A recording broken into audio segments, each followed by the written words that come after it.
are sitting after a long recess, and Nomuna and Honorable Afenyo Markin, and the Speaker of Parliament, Alban Bagbin, and the debate she says over the passing of the LGBTQ bill. And Nomuna Afenyo Markin didn't say the previous parliamentary chairman, the 8th parliament, the LGBTQ bill now passing was problematic and it had a lot of errors in room. And nothing and the then president, former president Nana Danko Akufo-Addo, are signing to bill but this 9th parliament, 9th time, some be making correction and make the necessary arrangement to pass the bill. And for the current president, President John Dramani Mahama be assenting to the bill amana make it into a law. Abusia Jemre Nikuti the debate between Afenyo Markin and the Speaker of Parliament. Honorable members, with regard to the bill, as you know, the 8th Parliament is history. So are all the businesses that were pending in the 8th Parliament. They all ended with the 8th Parliament. And so we have a new Parliament, the 9th Parliament. And therefore, what was pending there came to an end and had to be reintroduced. And so it was reintroduced. In spite of the challenges I had with the former president, it was actually transmitted to the former president. They wrote to tell us that they will not assent to it. The only constitutional error they committed was they didn't give us the reasons why they will not assent to it. And they did not also transmit the bill back to us. They imprisoned it there. And so we didn't get the bill back. So the 9th Parliament, on resumption, took back the bill, and as you recall, that's a private member's bill. And so members of this House took it up. They've gone through the whole process as detailed out in our standing orders. But as it went through the process, the new government indicated that they wanted to take it as a public bill. I personally disagreed. I made it known to His Excellency the President that this is an initiative of our people, the traditional leaders, the religious leaders, civil society leaders. Ghanaians wanted this bill passed through private members' bill. And so be it. We'll process it as private members' bill.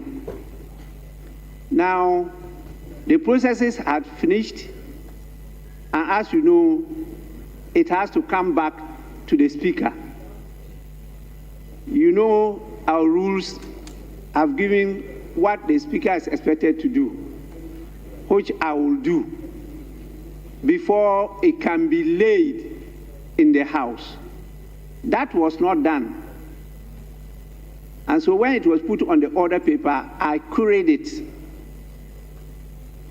because you haven't heard from me according to the standing order. So that will be done before it's laid before the House. But because a lot of work has already been done, we think that it's going to have smooth process in the House because both sides of the House now support it, and His Excellency the President has given indication that he's ready and willing at any time that is passed by the House to assent to it. Honorable members, this language was proposed by me as the chairman of the Constitutional and Legal Committee. Initially, our laws were not passed that way. But the 1992 Constitution is clear in its rendition. We had to debate this as to how to couch the intro, or what we call the preamble of the bills. The preamble of the bills, which legally is termed the enacting formula of bills. There was a debate chaired by the then Speaker, D.F. Anang, and I had to propose this, and everybody was convinced, and it's been adopted since then.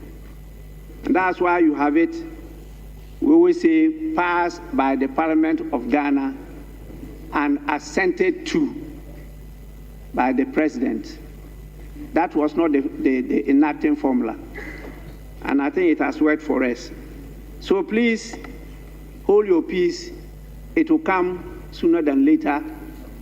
Civil society is getting restless again, but I want to assure them that they know my passion in this matter, and I want to get it properly passed so that implementation becomes easier.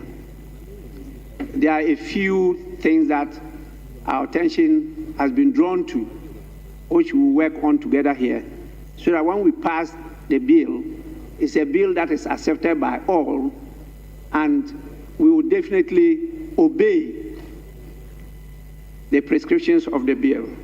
So please, I thank you all for your contributions, but I didn't want to be the one talking about my being elected as the chairperson of the 52 Africa Geopolitical Group in the IPU.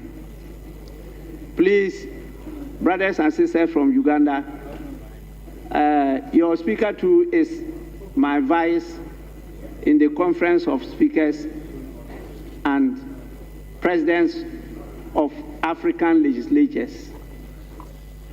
I'm sure she would have told you that. So learn from both sides, don't learn from only one side.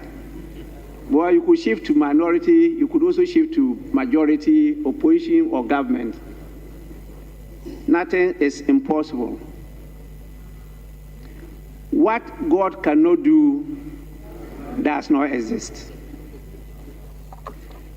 So we proceed from here. Yes. Speaker, with respect, the Speaker, thank you for always bringing to light important matters. But Mr. Speaker, just by way of clarity, you indicated that there are some problems that have been identified with the bill that was passed by the 8th Parliament. In other words, the attention of Mr. Speaker has been drawn to some few things. Mr. Speaker, we will be happy that at the appropriate time, some of these issues are shared with us, Mr. Speaker, because for us, this is a very important matter, and I'm happy that you have brought it to a peaceful rest, considering the unyielding posture our friends opposite me took on this matter, even where we were proposing some amendment for safe landing and we had discussions. They never supported it. And in a hot afternoon, they decided to hang us with that bill, and they were partisanly political with it. So if today, as Mr. Speaker has put it, they themselves have realized that the bill they passed was problematic, and they would want to, yes, that their attention, if today they have seen that the attention has been drawn to some excesses in the bill, however too late in the day, It is good that they themselves have come to that realization.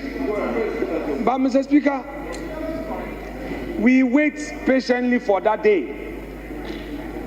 We wait patiently for that day. But, Mr. Speaker, our friends must know that sometimes when they place a rat poison on another man's tongue, it will not take too long for they themselves to taste that rat poison. We are patiently waiting for this LGBT bill. We are patiently waiting for the corrected version.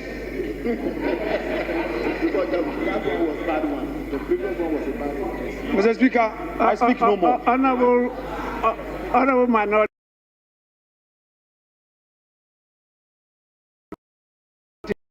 Leader, don't read different meaning into what I said. Just wait. You know, Mr. Speaker is very open. So whatever it is, I'll let you know. But there's no corrected version or this and that. No. It may be an improvement, but that doesn't mean a corrected version.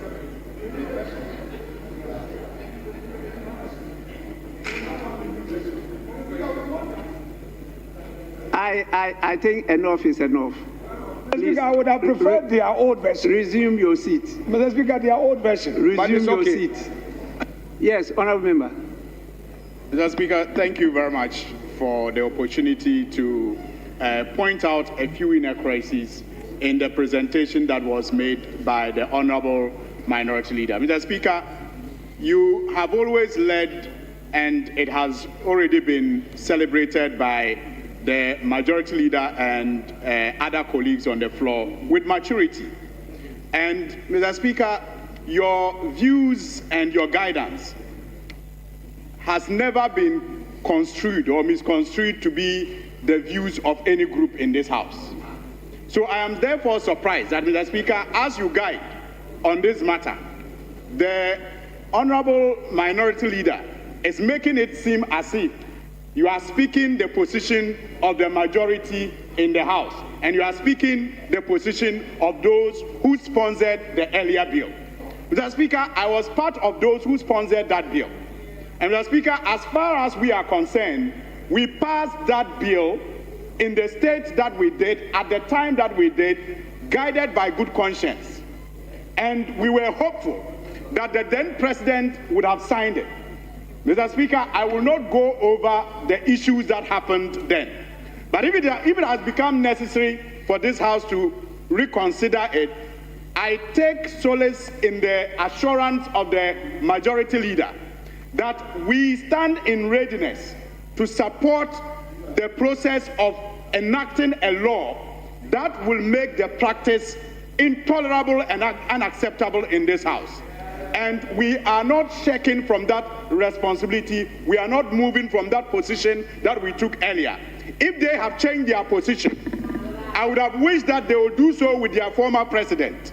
But even if they are unable to, we welcome them on board, because this is a cause for Ghana. I thank you, Mr. Speaker. Honorable members, I'm happy that our brothers from Uganda are here, because they are ahead of us already on this matter. And so they will share with you their experiences too. They have already passed an act on it. They are implementing it. They've hosted twice 2 conferences on this subject matter. And they are calling on other countries, particularly Ghana, to host the next conference. And so they will share their experiences with you and maybe convince you to host it for other African countries to emulate the good examples that we are setting. Yes, Honorable Member. Thank you very much, Right Honourable Speaker.